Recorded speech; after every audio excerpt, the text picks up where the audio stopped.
It's Saturday evening. It's time to talk the straight skinny on the best comic books that you can buy this week with my good friend Drew from Comics League. How you doing, Drew? I'm doing great. Yes, let's get to the straight skinny, the inside dope. Let's talk about these great comics of the week. Well, normally you and I have mad love, but apparently this week we've got bad blood over Avengers Twilight #3, something I'm definitely recommending. Chip Zdarsky, Daniel Acuna. I didn't particularly like the first issue, and I thought the second issue was kind of mid, but my goodness, they really turned the corner on this third issue. We've actually got an actual story with Captain America stating, I'm going to go save Tony Stark from his son. And he actually goes out there and tries to do it, and we get awesome action.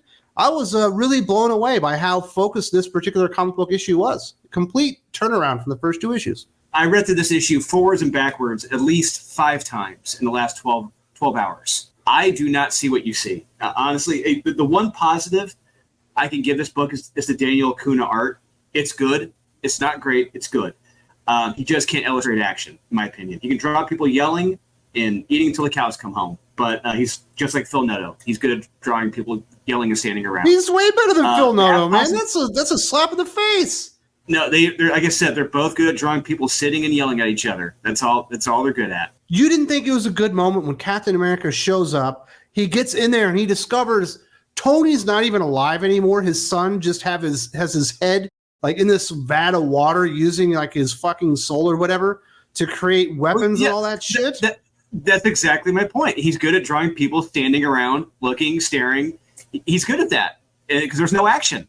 And it's just him standing and staring. There's a ton of action in this book. It wasn't well-drawn action. That's what I'm getting at. But another half positive, yeah, I'll give you a Cap. Cap is written well in this issue. He's written, in the past issues like 1 and 2, he's written like Joe Biden, just old and confused. But here, yeah, he's written back to Steve Young, a younger Steve Rogers, who he really should be. But I did like the end of this with when Thor shows up, although I'm very hesitant about what's going to happen in the next issue because, as we all know, Chip Zdarsky is a hack. He does tend to put in his personal politics into his characters, so I'm very curious to see how different Asgard is now, according to Chip Zdarsky. There's some good stuff in here. When we get to see the Bullseye refuses to take down Captain America, is inspired by him, and becomes the Hawkeye. I thought that was good. They even have Miss Marvel, a character that's never done well in Marvel Comics. She actually looks pretty cool. She's like a fucking Kraken in the back of this bad boy. Look, if you didn't see the twist coming with the Bullseye Hawkeye thing, you're not reading or paying attention. I mean, it's clear. The minute we're told that this is quote unquote Bullseye and doesn't kill anyone and isn't psychotic, isn't a maniac, it's clear they're going to change sides. It's lazy shorthand. I mean, that's good, confident storytelling. It makes sense for the progression of the character. No, it didn't make sense. You just don't like her because she's a girl. No, it wasn't portraying the actual actions of what that mantle of Bullseye is, other than just, okay, they're a marksman, cool, yay. But no, if you have the mantle of Bullseye, you got to be a maniac, a psycho, and this person is not that. And I knew right at the top of my head, like, oh, okay, they're going to change. They don't have that, extra edge. Captain America constantly calling Tony Stark's, obviously his child's son the whole time, infuriating him to the point where he just threw his dad's head in the ocean. Oh, I was like, man, this stuff is good. Yeah, like you said, I mean, I can agree with that. Yeah, Cap is written very well. You know, he does. I do like those verbal spars he does have with Tony's son, and it's some really good stuff there. Have you decided to come around with some common sense and start recommending this comic book? No. No. This is what I'm working with, folks. There's nothing that I can do with the guy. You try to help him out. You try to lead a horse to water, and he refuses to drink. If you think this is good, all I got to say is the books we're going to get to a little later in the show are much better than this. That's all I got to say. It is clearly a ripoff of Kingdom Come, but I'm not holding it against it anymore. What is a lazy, poor man's version of Kingdom Come and Dark Knight Returns. If you haven't read either of those stories and you're reading this for the first time, what are you doing? Drop this and go read those books right now. I tried, folks. I tried to help him out and show him what a great comic book this was. We'll have to disagree. If you are on Team Drew, let us know in the comment section.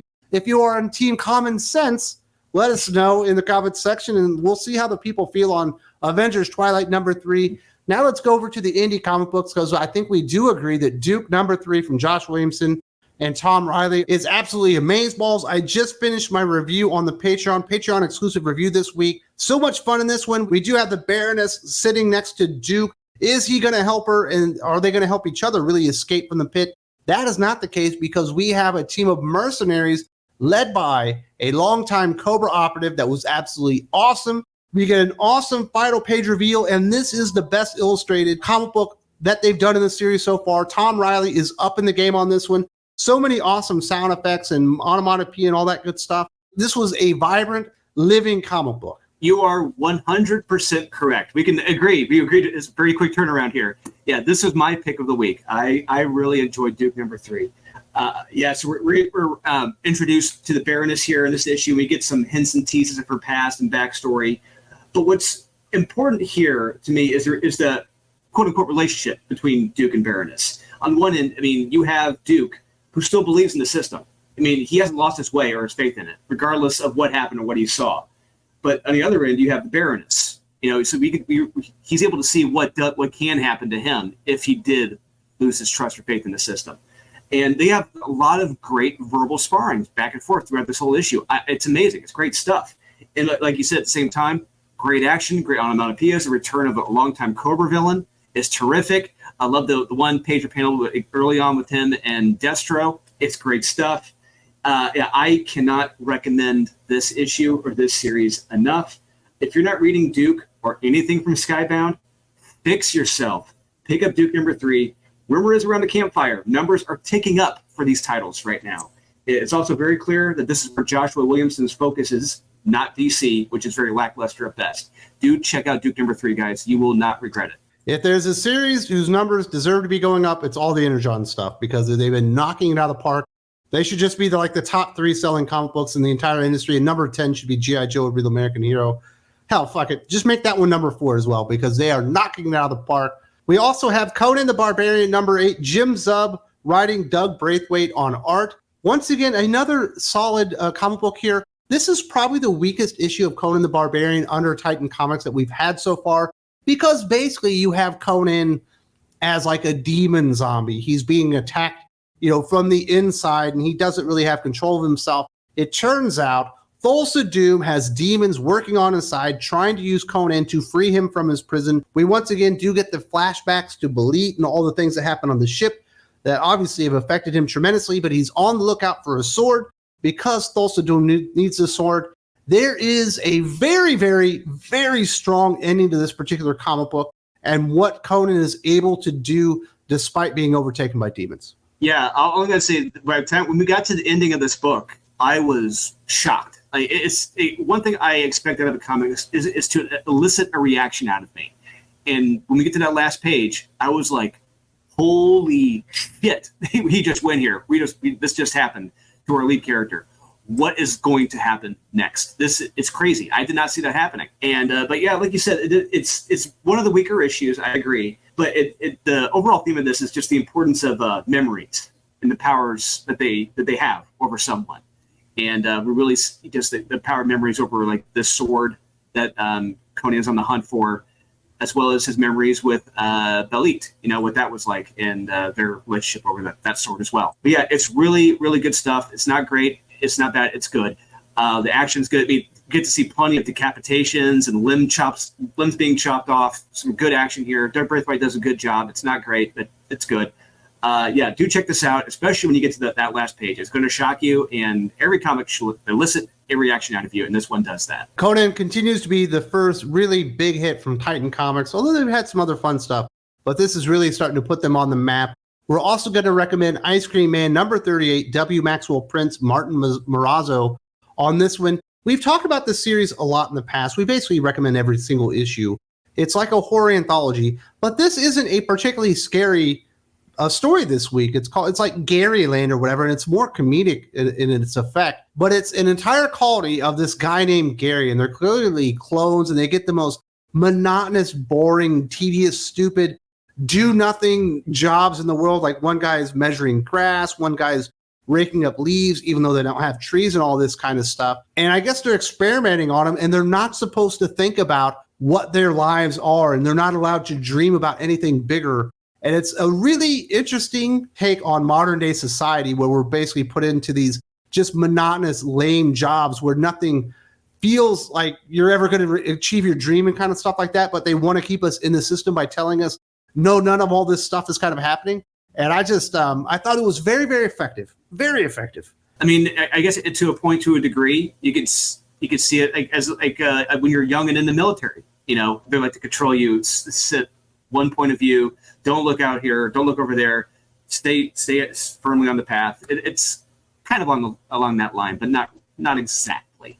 But yeah, it just gets into that monotony, that monotonous life. You know what it's like, what it can be like. You know, in I'd say like the suburbs, if you're a father or dad, you know, a parent, just got those unimportant routines. There's nothing really more to life outside of those routines. And after a while, like we see what happens to these Garys as they really start to question life.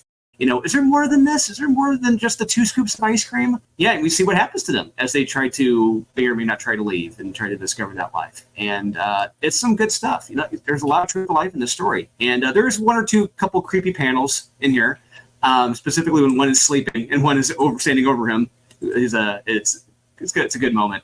Do check this out. It's really good, and there's a lot of truth to life in this issue. Do check out Ice Cream Man. It's a very special series. Yeah, if you haven't been checking out Ice Cream Man just in general, go check that one out. It's one of the best anthology books that's been out for like the last 10 years. W. Maxwell Prince is basically like a comic book savant kind of guy. Let's move over to Marvel because I have one more Marvel comic to recommend. Wolverine number 44. I think this is part 4 of the Sabretooth War series. Ben Percy writing, Corey Smith on art. I think Victor LaValle also gets a writing credit on this one.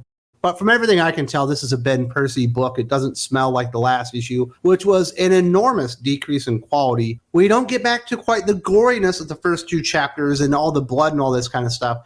But I think the story really tightens up in this one. There's a lot of cool stuff going on. It turns out they need to go and find this Captain America version of Sabretooth, and they bring him back, and it turns out it was all part of Sabretooth's plan because they end up having to go and attack his mind. We get the Cuckoos to do it, because obviously one of them was dating Quentin Quire, who he had already killed. And it was all like a mind trap or mind bomb. Really good stuff. I thought that was really effective. And some interesting characterization and thoughts about what Wolverine is and how he feels about the loss and all the things that have happened in his life. Huge step back up for me as far as the quality in Wolverine 44. I would say the step is still at the same level. I would say it never took a step up or down. It's still at the same level. This is another one I read multiple times, backwards and backwards. Couldn't click with it. It didn't do anything for me. And especially when we get toward the end of this book and we get the birthday box reveal, I wanted to throw my monitor out my patio. I thought that was great. No. It said world's greatest dad on the cup, but then the note said, who are we kidding? We both know that's not true, but I know you're really trying, and that's what really matters. From X-23, it felt like and on top of that, the real Wolverine, like fuck, no, it's like anytime a writer tries to incorporate how a newer quote unquote legacy character is the real version of a character, no, do not do that. That's bullshit. I am not buying that. It takes me completely out of the book. Wes, this is subversion of expectations. This is what this was, and it's very, very weak. It's stupid. It pissed me off. And if I were a longtime Wolverine fan, which I am for the most part, this would have pissed me off, and it did. It pissed me off as a Wolverine fan. I would recommend it to every Wolverine fan. I thought it was fucking. It was a total crackerjack story. That's the best way I can describe it. I would never associate that word with this ever. Yeah, maybe you're just horse apple. Marvel. What did Marvel do to you? Show me on the doll where Marvel touched you.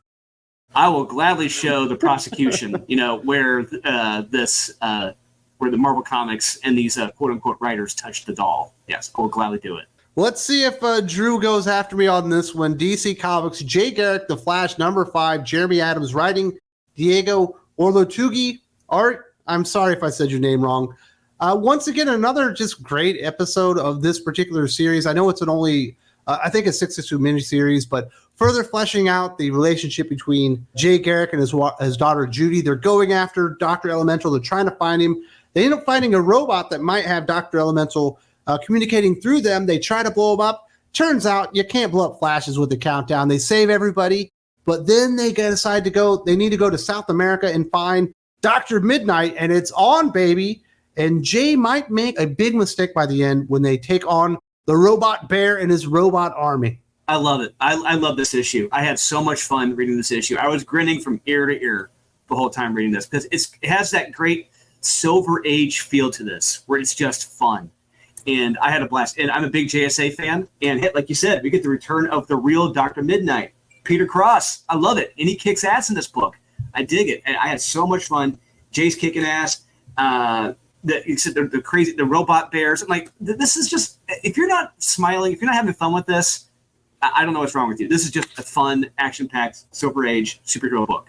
Please do check this out, guys. Jay Garrick and the Flash is where really DC Comics and Marvel Comics should be. Fun. Man, that's like the way I would have described Wolverine 44. I don't see how you didn't see it. No, exact opposite. I was on the exact opposite. I do want to say thank you very much, Drew. Now, if you like the comic book reviews, but you would like maybe a little bit more coverage than this and a little bit earlier, you need to go over to the Patreon because I have a podcast every single week with my good friend Jim from Weird Science. It's called the Hot or Not Podcast, and we run down everything new from Marvel, DC, and independent comic books. We tell you all the stuff that's hot, the stuff you want to avoid, the stuff that's kind of in the middle, that if it's your character, maybe you're going to like that. We'll give you some details on there. Lots of fun to be had there. There's a link in the video description if you would like more information.